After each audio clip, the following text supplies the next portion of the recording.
a part of Unit 4. यार एक एक करके आते हो आप लोग ना, बड़ा दिक्कत क्रिएट करते हो।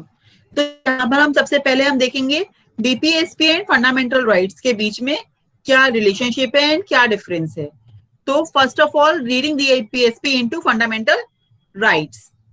If we talk about the key features, then there are three key features of this topic. First one is preamble, second one is fundamental duties, and third one is fundamental DPSP, fundamental rights. Then what is preamble? If we talk about preamble, then we all know that this is an objective clause. Here objective clause मतलब हमें बताता है कि हमारे जो constitution है उसमें क्या क्या उसका क्या ऑब्जेक्ट है, उसके क्या गोल्स हैं. लाइक हमारा गोल्स क्या क्या है. हमारा गोल्स है सबसे पहले सेक्युलरिज्म को एस्टैब्लिश करना. हमारा गोल है कि हम सॉवरेंटी को एस्टैब्लिश करें. हमारा गोल है कि हम सभी लोगों को जस्टिस प्रोवाइड कर सकें. किस टाइप का justice? Economical justice, sociological justice and political justice. हमारे को और क्या चाहिए, इसका क्या और गोल क्या है. इस तरीके के हमारे बहुत सारे गोल्स हैं. लाइक कम्युनिटी क्रिएट करना, उसमें अखंडता बनाए रखना. These all are the goals of the constitution. whether preamble is amendable or not, यहाँ पर क्वेश्चन उठता है जब कोर्ट में जाते हैं.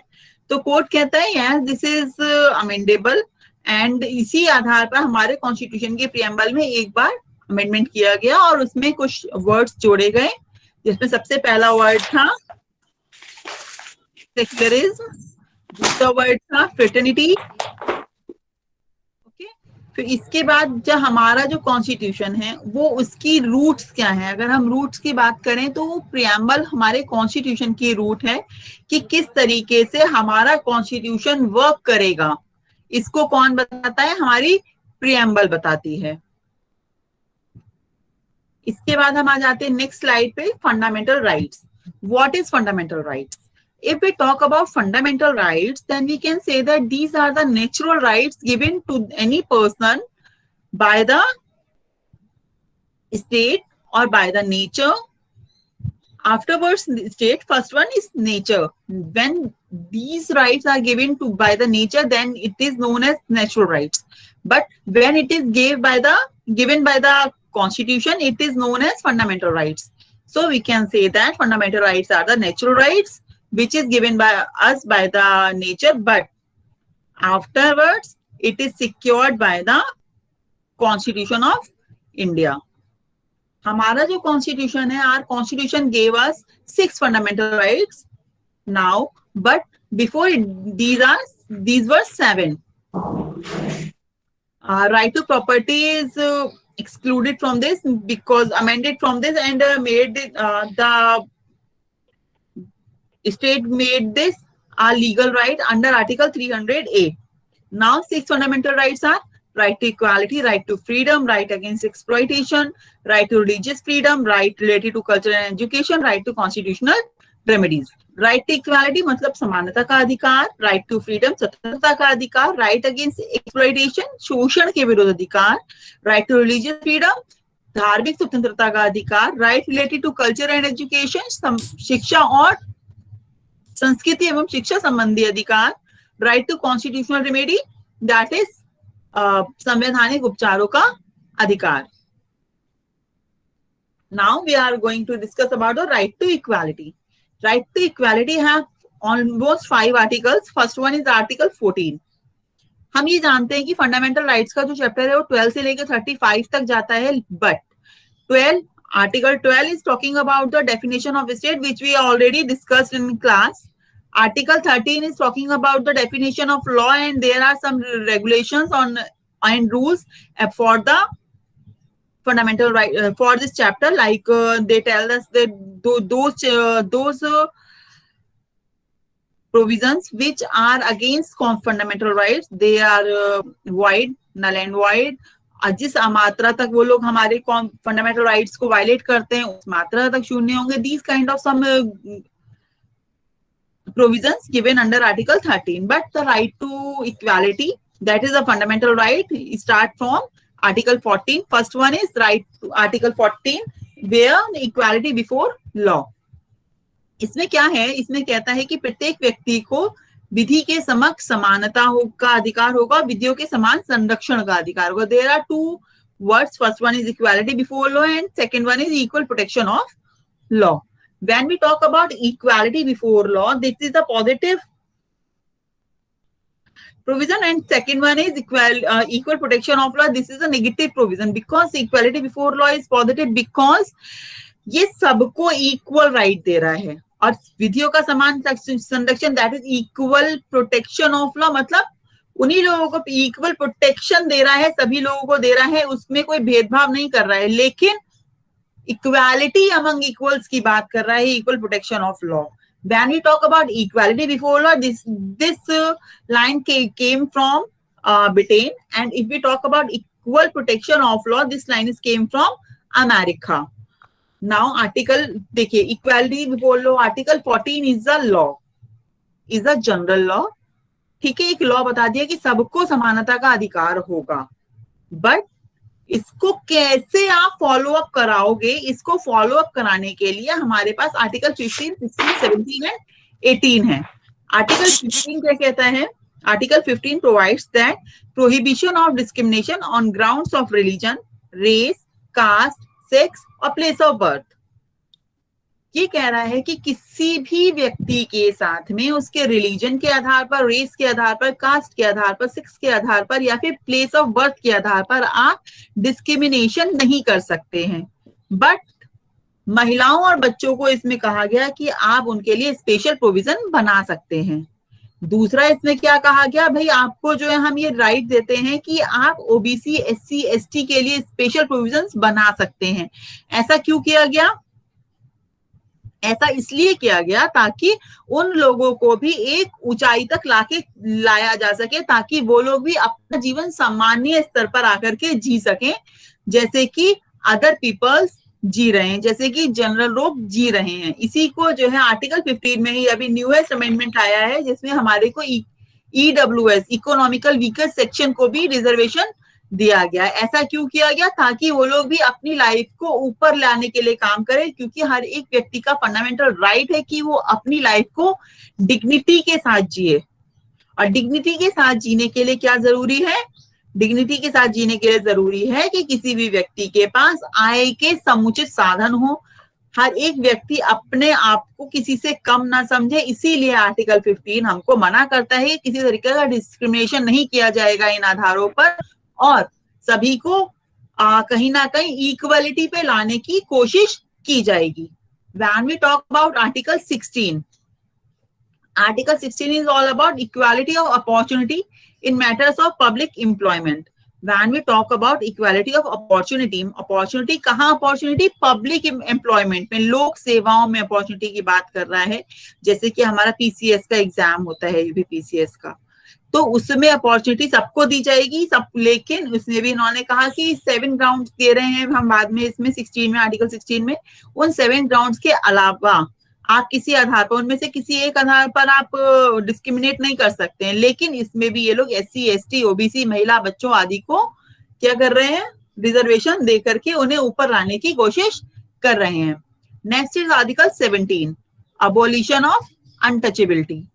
अनटचेबिलिटी ये क्यों हमारे यहाँ किया गया? क्योंकि हम जानते हैं काफी समय से ही हमारी कंट्री में अनटचेबिलिटी बहुत ज्यादा फैली हुई थी. इवन लोग एक दूसरे के घर का खाना भी नहीं खाते थे.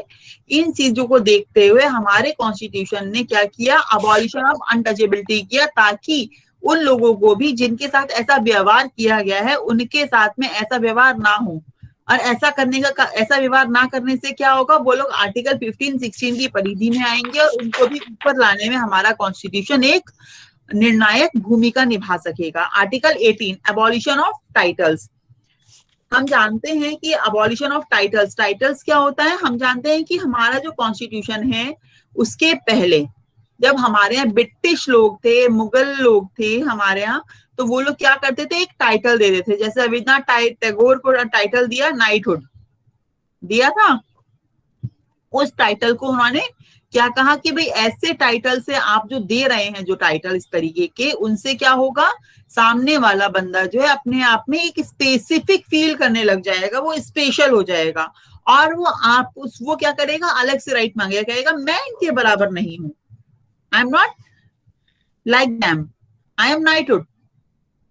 दैट्स वाई उन सबको भी इक्वालिटी देने के लिए, उन सबको भी इक्वल स्टेटस पे लाने के लिए इन्होंने क्या किया, अबॉलिशन ऑफ टाइटल्स कर दिया। बट यहाँ पर इन्होंने दो तरीके के, एक तो मिलिट्री को इससे अलग रखा, और पद्मश्री जो गवर्नमेंट हमारी दे रही है उसमें भी उन्होंने कहा कि वो वाले टाइटल्स आप लगा सकते हैं, लेकिन वो आपको दिए जा सकते हैं, लेकिन आप नाम के पहले लगाएं, ये कोई जरूरी नहीं है। नेक्स्ट हमारा राइट है राइट टू फ्रीडम। आर्टिकल 19 से लेकर 22 तक बात करता है राइट टू फ्रीडम। आर्टिकल 19 हमें 6 टाइप की फ्रीडम देता है, जिसमें हमें सबसे बड़ी फ्रीडम हमें कौन सी लगती है, फ्रीडम ऑफ स्पीच की, हम कहीं पर भी कुछ भी बोल सकते हैं। इसके बाद हमारी कौन सी फ्रीडम है, कहीं भी आने जाने की स्वतंत्रता है हमको, हमें कोई भी संघ बनाने की स्वतंत्रता है। इसके अलावा हमें बहुत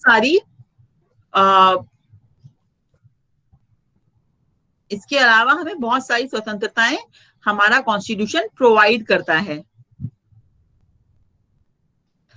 article 20 protection in respect to conviction of offenses. If we talk about article 20, then ये आर्टिकल हमें उन लोगों के लिए है कि जो लोग अपराध करते हैं, मतलब हमारे क्रिमिनल्स के लिए है।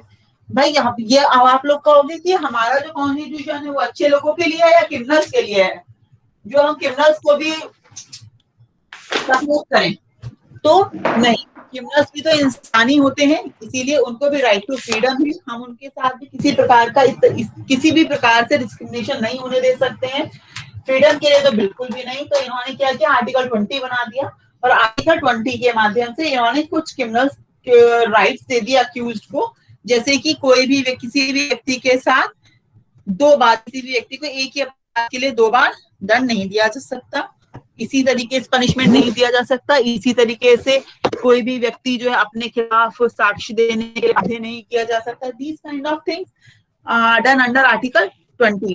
Next article 21। जब स्टार्टिंग हुई आर्टिकल 21 की, तो ये एक लाइन का आर्टिकल था, that is protection of life and personal liberty. But आज के टाइम पे हम देखते हैं तो ये छोटा नहीं रह गया है। आफ्टर मेनका गांधी केस के बाद right protection of life and personal liberty अपने आप में कॉन्स्टिट्यूशन का सबसे बड़ा पार्ट हो गया है, सबसे बड़ा राइट हो गया है after Maneka Gandhi case.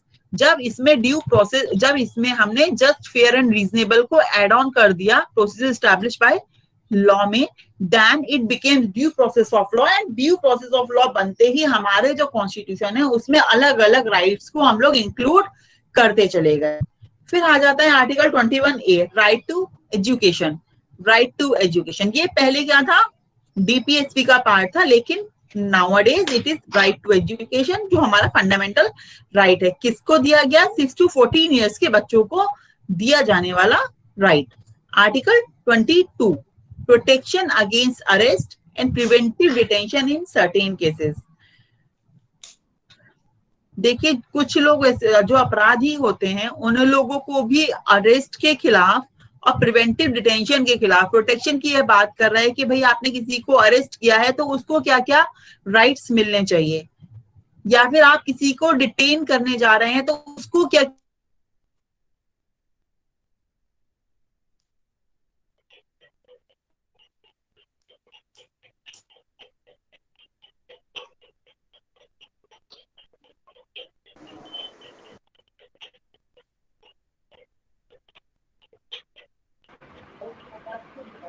Disconnect हो गया। मैम चली गई क्या? आवाजें नहीं आ रही है। Ma'am voice is not recognised. आवाज नहीं आ रही है मैम, कृपया करके थोड़ा सा तेज बोले ताकि हम सुन सकें। मैम फ्रीज हो गई है। हाँ मैम आ रही है आवाज। शायद net connection issue, network issue है। फिर से कनेक्ट कर। आजकल ये जगह पूरी तो जो साथ साथ अच्छे क्लास ले रहे हैं। भाई डाटा से बताया जा रहा है। मैडम जी आपकी आवाज नहीं आ रही है।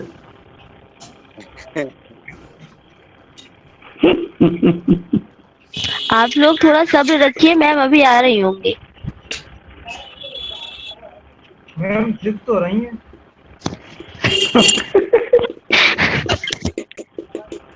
मेरे गांव में नेटवर्क नहीं आ रहे मैडम जी। रिकॉर्डिंग नेटवर्क के अलावा अपडेट हो कोई रहा है और कोई भाई। प्रॉब्लम से दूर हटोगे कि नहीं हटोगे जब तक तुम्हारा नेटवर्क ही नहीं आता है। ए पुनीत तुम नीम के पेड़ पे चढ़ जाओ वहाँ पुनीत तुम पीपल के पेड़ के पास बैठो, वहाँ से हिलना नहीं, वहीं पे नेटवर्क आएगा ये कौन बढ़िया बोला? वाला। हर्ष बोला। अरे मेरे गांव में टावर लगा है बस। अरे गाँव जी सुनिए रिकॉर्डिंग हो जाएगा। तुम्हारा गांव क्या मतलब मंगल ग्रह पे है क्या कि नेटवर्क नहीं आता? पीपल के बजाय पुनीत बहुत प्रॉब्लम है मेरे गांव बल्कि में। वीडियो खराब पुनीत बल्कि गूलर के पेड़ पे चढ़ जाओ, गूलर के पेड़ पे, वो बढ़िया रहेगा। भूलिया बैठ के खाते भी रहना ऊपर। क्या तब गांव की सड़क पे बैठे तब नेटवर्क आ रहा है।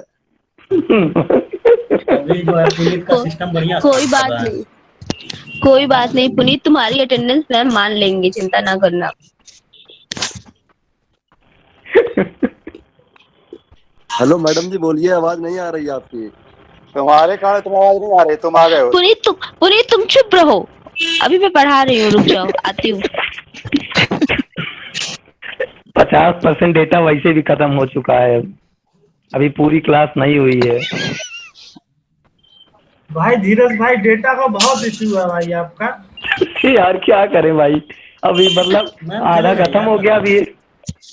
अब आप दोनों की तरह तो हम लोग के पास कोई पार्टनर है नहीं कि एक के साथ एक फ्री वाली क्लास कर ले, ज्यादा सुटेबल रहेगा। हम लोग क्या किया जाए, हम लोग बहुत अच्छी नहीं, बहुत नहीं, मैं ये कह रही हूँ बहुत अच्छा है ये, एक के साथ 2 क्लास हो जाती है ना आप लोग की, इस तरीके से बहुत अच्छी बात है।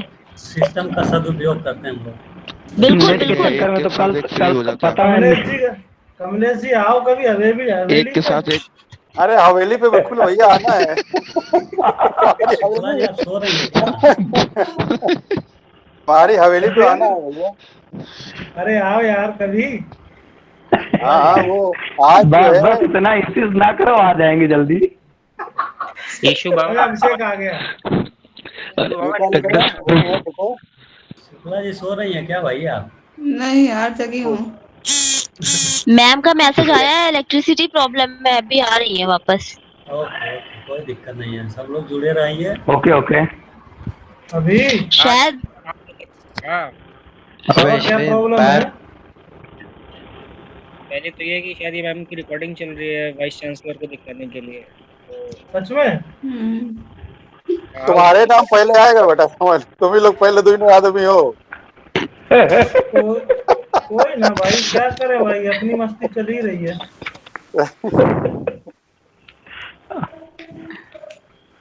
धीरज भाई बैठे बैठे मजे ले रहे हैं केवल।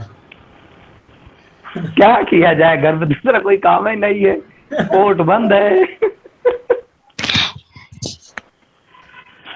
बस खाली दुखी हो रहा है कि डेटा खाली खत्म हो रहा है बस। आवाज आ रही है अब तुम्हें? आ रही है, अब आ रही है। तुम्हारा पैर सर के ऊपर आने वाला था बस। हाँ पीछे पैर फैलाया हुआ तो दिखेगा ना। और जो हाफ पैंट पहने हुए ना वो दिख रहा है। हाँ तो ठीक है, कोई दिक्कत नहीं है। अभी क्या क्या देख रहे हो तुम? ना बात ये है पूरा कवर कर रहा है। अच्छा अभी कैमरा अभी वो लैपटॉप का कैमरा है ना, हाँ तो थोड़ा लैपटॉप का सीन और नीचे करो फिर पता चलता है। और नीचे कर देंगे, ऊपर कर दें। ठीक है नहीं थोड़ा नीचे करो, और नीचे करो।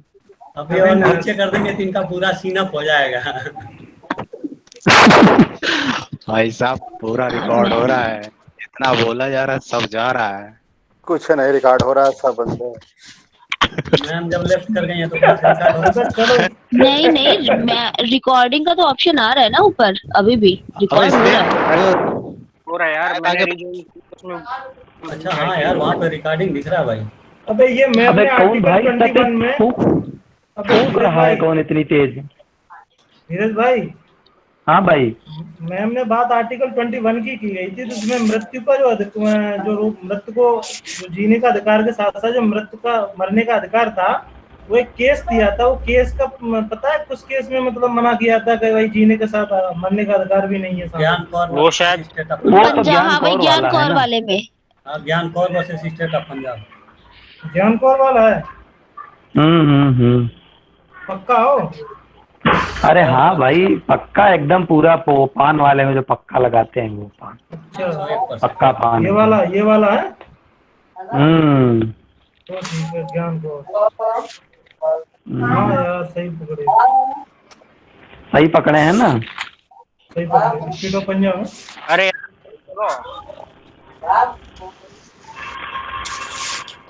हाँ मैम आ गई। Yes ma'am. मुश्किल से आ गए। पीएस आप कहाँ हो? हम सारी रिकॉर्डिंग ये लोग खराब कर दिए हैं बात करते। कोई दिक्कत नहीं है, चलिए continue. Article 22 we were discussing about, that is protection against arrest and preventive detention in certain cases। देखिए, जब हम किसी को अरेस्ट करते हैं तो उस व्यक्ति के भी कुछ राइट्स होते हैं। When we arrest anybody, then that person also have some rights, and those rights are secured by Article 22 in our Constitution। When we talk about preventive detention क्या होता है? किसी भी अपराध को होने से पहले रोकने के लिए किसी अपराध को, तो उस किसी व्यक्ति को हम क्या करते हैं? डिटेन कर लेते हैं, मतलब गिरफ्तार कर लेते हैं, या नजरबंद कह सकते हैं हिंदी में एग्जैक्ट वर्ड। और नजरबंदी के कारण क्या होता है? वो व्यक्ति पुलिस की कस्टडी में आ जाता है, जिससे कि उस अपराध को हम रोक सकें, निवारित कर सकें। द प्रिवेंटिव का वर्ड निवारक, निरोध। ठीक है, तो निवारक निरोध के लिए हम लोगों ने क्या किया? किसी भी व्यक्ति को कुछ राइट्स दिए हैं कि आप इन राइट्स का यूज करके आपके साथ हम किसी भी तरीके का गलत काम नहीं होने देंगे। नेक्स्ट आ जाते हैं right against exploitation. Right against exploitation में article 23 and article 24। Article 23 is talking about prohibition of traffic in human being and forces labour. ये उन लोगों के लिए है जो लोग ट्रैफिकिंग कर ली जाती है, इनको उठा लिया जाता है गलत तरीके से और उनसे बेगारी मजदूरी कराई जाती है, फोर्स लेबर कराई जाती है। उन लोगों को बचाने के लिए आर्टिकल 23 वर्क कर रहा है, ताकि उनको हम एक्सप्लॉइट होने से रोक सकें। Article 24 is talking about prohibition of employment of children in factories. It is talking about बच्चे जो फैक्ट्री में काम करते हैं, 14 ईयर्स से कम ईयर्स के बच्चे जो फैक्ट्रीज में वर्क करते हैं, उन लोगों के एम्प्लॉयमेंट पे ये रोक लगाता है फैक्ट्रीज में, ताकि वो लोग अपना जीवन सुधार सकें, वो लोग फैक्ट्रीज में काम ना करके वो लोग पढ़ाई की तरफ जा सकें। इसलिए इस तरीके का एक आर्टिकल उन्होंने बनाया, क्योंकि बच्चे ही समाज का भविष्य होते हैं। नेक्स्ट हमारा राइट है right to religious freedom। right to religious freedom have 4 articles। First one is Article 25, Article 26, Article 27, Article 28। Article 25 is talking about freedom of conscience and free profession, practice and propagation of religion। इसको हम लोग already class में discuss कर चुके हैं पूरी तरीके से। Article 26 freedom of manage religious affairs। Article 27 freedom as to payment of taxes and promotion of any particular religion। Article 28 freedom as to attendance at religious instructions or religious worship in certain educational institution। It is Article 25 to 28, that is right to religious freedom। Next है cultural and educational rights। Article 29 protection of interest of minorities के protection के लिए, उनके interest के protection के लिए हम क्या क्या कर सकते हैं। और article 30 is right of minorities to establish and administer educational institutions. Minorities को राइट देता है कि वो अपने लिए एजुकेशनल इंस्टीट्यूशंस को एस्टैब्लिश कर सके, उनका एडमिनिस्ट्रेशन कर सके, जिससे वो लोग अपने आप को सिक्योर कर सकें, अल्पसंख्यकों में संख्या और कम ना होती चली जाए, इसीलिए उनको ऐसे कुछ राइट्स दिए गए हैं। Next is right to constitutional remedies. Article, वैसे तो इसमें सबसे जो मेन है वो आर्टिकल 32 है, जिसमें हमें रेमेडीज दी जाती हैं हमारे कॉन्स्टिट्यूशन के द्वारा, जिसमें हमें 5 टाइप की रिट्स दी गई हैं, जिसमें first one is habeas corpus, mandamus, prohibition, certiorari and quo warranto. इन 5 रिटों के माध्यम, इन 5 रिट्स के माध्यम से हम लोग, मीडियम से हम लोग क्या करते हैं, हम लोग करते हैं अपने राइट्स को सिक्योर। कहाँ पर? सुप्रीम कोर्ट में सिक्योर कर रहे हैं हम अपने राइट्स को। जा सकते हैं हम सुप्रीम कोर्ट में डायरेक्टली, और डायरेक्टली जाकर के हम लोग राइट की मांग कर सकते हैं कि हमारे इस फंडामेंटल राइट को खत्म किया जा रहा है, या स्टेट हमसे छीन रहा है ये फंडामेंटल राइट हमारा, हमें ये राइट दिया जाए। ठीक है, वाया रिट। क्या हम हाई कोर्ट में भी जा सकते हैं? तो आंसर है यस, हम हाई कोर्ट में भी जा सकते हैं under article 226, not only for fundamental right but also for any cause. We can use this writ in high court for any cause, not only fundamental right, but Supreme Court में जब हम जाएंगे under Article 32, that is for only for fundamental right. Next article is Article 33, power of Parliament to modify the rights conferred by this part in their application to forces. ये parliament को right they रहा है कि भैया आप modify कर सकते हैं राइट्स को इस पार्ट के अंदर। ठीक है, फिर इसके बाद आर्टिकल 34 कह रहा है, मार्शल लॉ के बारे में बात कर रहा है कि आप मार्शल लॉ को जो है लगा सकते हैं, लेकिन किस तरीके से लगा सकते हैं इसके बारे में बात कर रहा है। आर्टिकल 35 ये बात कर रहा है, legislation to give effect to the provisions of this part, कि इस पार्ट के जो जितने भी प्रोविजंस हैं उनको इफेक्टिव बनाने के लिए आप लेजिस्लेशंस का निर्माण कर सकते हैं। आप कोई भी लेजिस्लेशन बना सकते हैं ताकि इस पार्ट को हम सिक्योरली अगेंस्ट स्टेट यूज कर सकें। नेक्स्ट हमारा है आर्टिकल हमारा जो है directive principle of state policy. Directive principle of state policy आखिर ये होते क्या हैं? These are the principle. Yes ma'am, article 31 और मैम वो रह गया एबीसी, उसके मैम वो उसमें क्या है? हम थोड़ा रुक जाओ, अभी आगे डिस्कस कर लेंगे। When we talk about directive principle of state policy, then we talk about meaning. What is the meaning of directive principle of state policy? These are the principles to direct the state to make policies. ये कहाँ से लिए गए? Ireland के constitution से लिए गए, और सेम टू सेम ऐसे नहीं है आयरलैंड में भी, लेकिन काफी कुछ हम कह सकते हैं 90% ऑलमोस्ट सेम है। तो आर्टिकल 36 से लेकर के 55 तक डायरेक्टिव प्रिंसिपल के बारे में बात करता है। इनको ऐड करने का क्या रीजन था? क्यों बनाए गए डीपीएसपी? ताकि हम लोग अपने स्टेट को एक तरीके से डायरेक्ट कर सकें कि भाई आप जो है इस तरीके से काम करिए, इस तरीके की पॉलिसीज बनाइए जिससे कि हमारे समाज का भी कल्याण हो। और दूसरा कारण एक और था, वो कारण ये था कि डायरेक्टिव प्रिंसिपल्स को अगर हम देखें तो these are the in the form of rights. हम लोग चाहते हैं कि ये जो डायरेक्टिव प्रिंसिपल उन्होंने दिए हैं ये हमें राइट फॉर्म में क्यों नहीं दिए गए? तो राइट फॉर्म में इसलिए नहीं दिए गए क्योंकि उस टाइम पे जब हमारा कॉन्स्टिट्यूशन बना था, लागू किया गया, उस टाइम पे स्टेट के पास इतना ज्यादा कन्विंस नहीं था, इतना ज्यादा चीजें नहीं थी कि वो उन सारे राइट्स को भी हमारे को दे सकते। इसीलिए उन्होंने डीपीएसपी बना करके स्टेट को डायरेक्ट किया कि भाई आप ऐसा है, इसके तहत कानून बनाइए, ऐसी पॉलिसीज बनाइए जिससे कि हम इन चीजों को भी सिक्योर कर सकें और एक लोक कल्याणकारी राज्य की स्थापना कर सकें। As we all know that fundamental rights are justiciable by the court and the directive principles of state policy are not justiciable by the court. Next, if we talk about the relationship between fundamental rights and DPSP, then we know that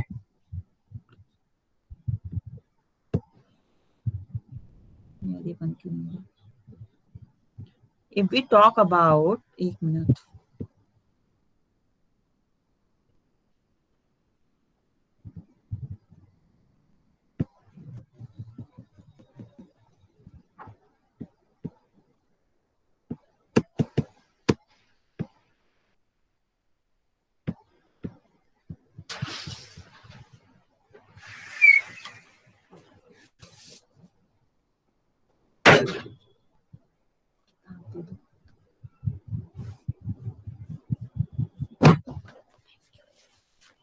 When we talk about the relationship between fundamental rights and DPSP, then सबसे पहले जो हम पढ़ेंगे वो हम पढ़ते हैं State of Madras versus Champakam Dorai Rajan का केस। यही वो केस है जिसमें सबसे पहली बार क्या किया गया, एफआर एंड डीपीएसपी के बीच के जो रिलेशन है उसको क्वेश्चन किया गया। और क्वेश्चन में क्या क्वेश्चन नाम रिपीट कर दीजिए। आपको सामने दिख नहीं रहा है, State of Madras versus Champakam Dorai Rajan सबसे पहला नाम है, देखिए। नहीं मैम, आप ये खाली आपकी आवाज आ रही, वो कंप्यूटर वाला स्क्रीन नहीं दे रहा है।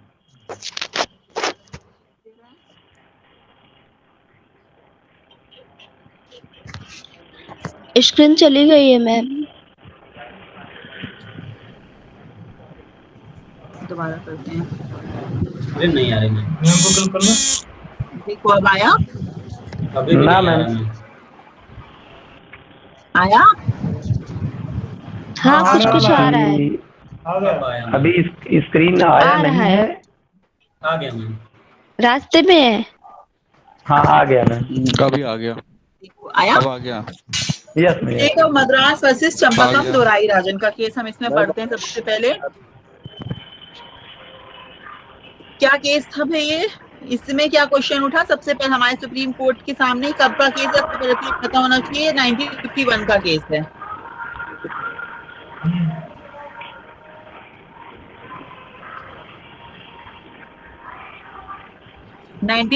का केस है। इसमें क्या क्वेश्चन उठा कि भाई अगर fundamental rights and directive principle of state policy के बीच में लड़ाई हो जाए, ठीक है, अगर दोनों के बीच में किसी भी तरीके का कॉन्ट्राडिक्शन हो जाता है तो किसको हम प्राइमरी फेस पे रखेंगे। तो हमारे सुप्रीम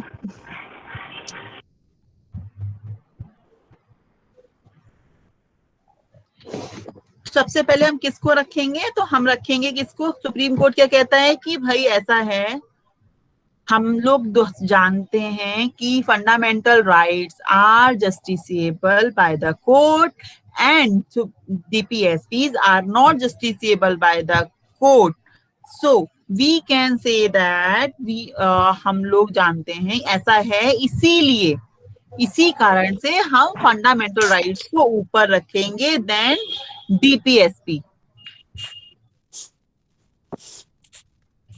यार तुम लोग तंग करते हो मुझे, एक एक करके आते हो, ठीक है। और क्या कहा गया इसमें, कहा गया भाई आर्टिकल 37 डायरेक्टली कहता है कि नॉन जस्टिसेबल है, और पार्ट 3 में जो दिए गए हैं उन्हें डायरेक्टली जस्टिसेबल बनाया गया है।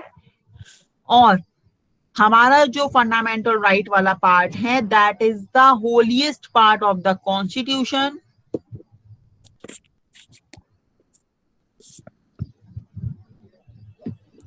holiest part of the constitution, that is why we cannot say that कि हमारा जो एग्जीक्यूटिव है एंड लेजिस्लेटिव है, they both cannot make any law to stop them, to control fundamental rights.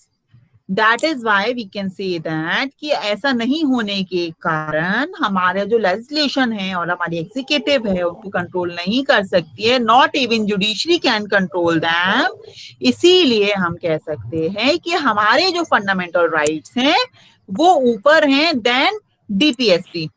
तो ये किस केस में कहा गया, मद्रास स्टेट वर्सेस चंपकम दोराई राजन के केस में कहा गया। नेक्स्ट हमारा आ जाता है State of Bihar versus Kameshwar Singh. अब जो डिसीजन उसमें दिया गया चंपकम दोराई राजन में, उसी को क्वेश्चन किया गया कि भाई आप ऐसा कैसे कह सकते हो कि इनको जो है ये इस तरीके का होना चाहिए। तो ये केस कब आता है, 1952 में आता है, एक साल बाद ही, जब एक्चुअली हुआ क्या था, जमींदारी उन्मूलन वाला जो आपका कानून है उसके ऊपर उन्होंने क्वेश्चन उठाया। उन्होंने बोला कि जिस तरीके से आप जमींदारी को खत्म करते चले जा रहे हैं, क्या ये संवैधानिक है, क्या ये हमारे फंडामेंटल राइट्स को वायलेट नहीं कर रहा है। तो सुप्रीम कोर्ट ने क्या कहा, सुप्रीम कोर्ट ने कहा बिल्कुल सही कह रहे हैं आप, लेकिन ये हमारा जो है ये हमारे फंडामेंटल राइट्स को वायलेट कर रहा है, लेकिन ये बनाया किस लिए जा रहा है? पब्लिक प्रोविजंस के लिए बनाया जा रहा है। ये पब्लिक के लिए हम ऐसा कर रहे हैं ताकि पब्लिक को कोई दिक्कत ना हो। तो और हमारे जो फंडामेंट जो डीपीएसपीज हैं, they are talking about the कि भाई आप कोई भी लॉ बनाइए बट दैट शुड बी लोक कल्याणकारी, पब्लिक वेलफेयर में होना चाहिए। और जमींदारी उन्मूलन से संबंधित जितने भी लॉज हैं वो these all laws are for public welfare. That is why Kameshwar Singh के केस में इन्होंने क्या कहा? नीति निदेशक तत्वों को, जो हमारे डीपीएसपीज हैं, उनको एफआर के ऊपर रख दिया और बोला डीपीएसपी के अकॉर्डेंस में अगर हम लॉ बना रहे हैं तो वो हम एफआर को वायलेट करके भी बना सकते हैं।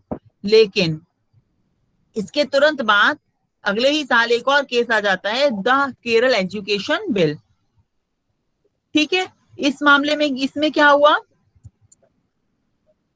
इसमें ये हुआ कि भाई जो सुप्रीम कोर्ट है उसने बोला कि हम मानते हैं, वी एग्री कि डीपीएसपी जो है वो कभी भी फंडामेंटल राइट्स के ऊपर प्रिवेल नहीं कर सकते हैं।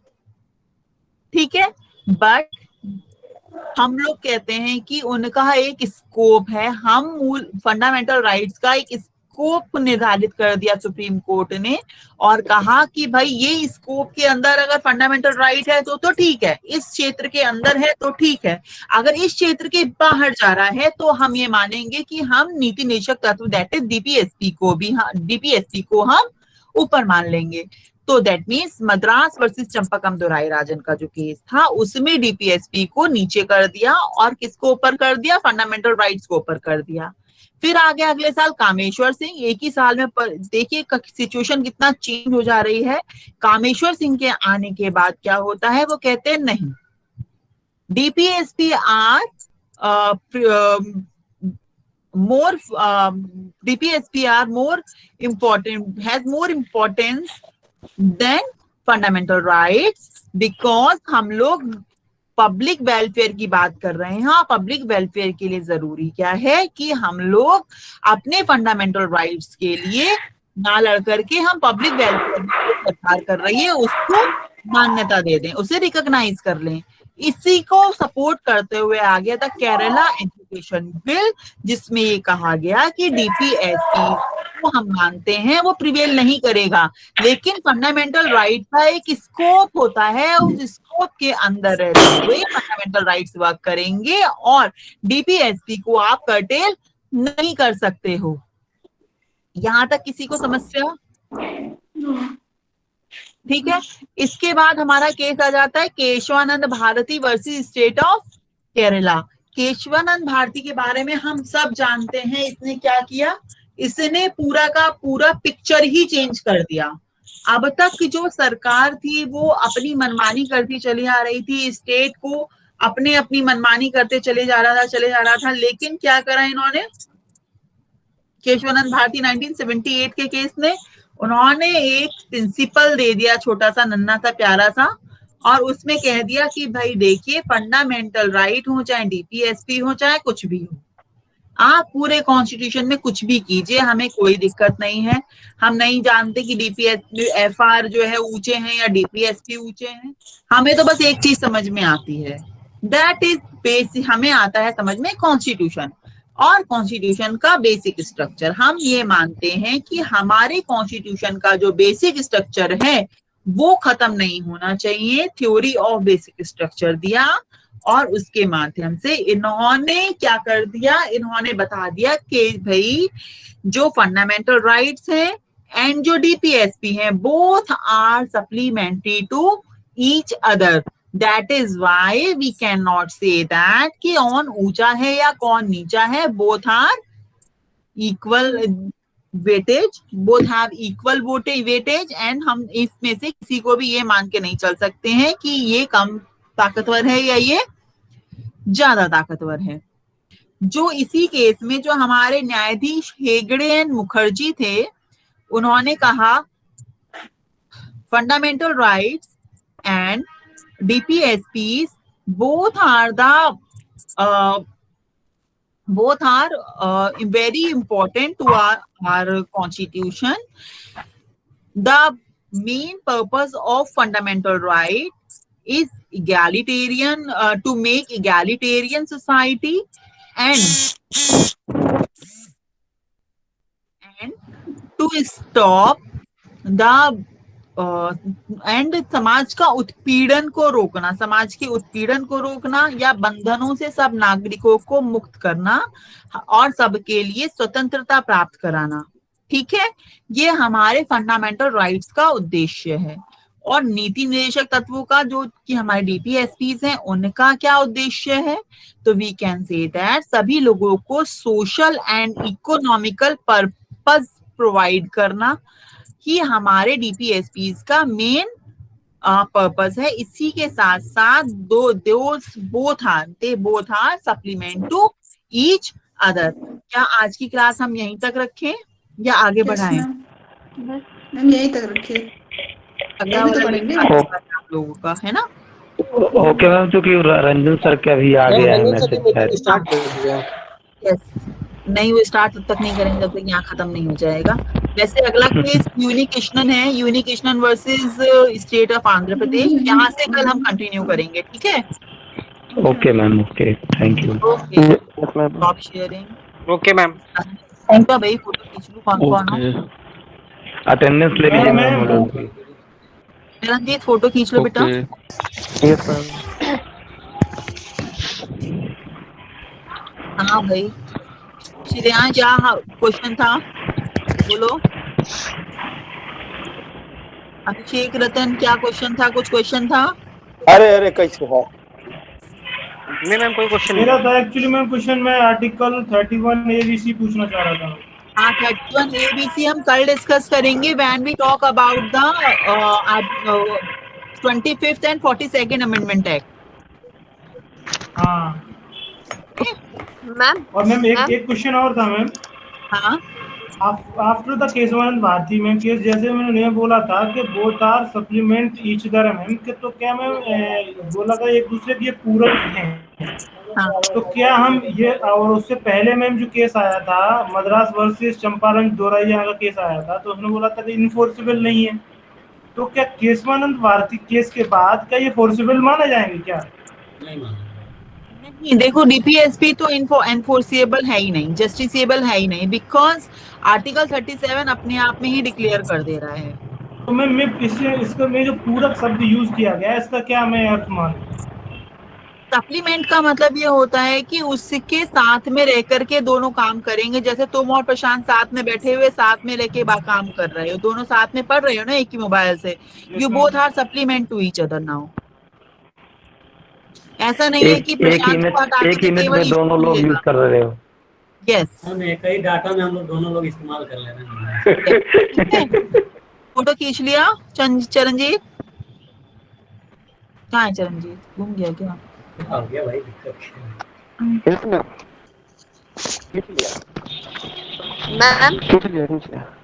यस, इसमें एक कुछ डाउट क्वेश्चन होता है। हाँ,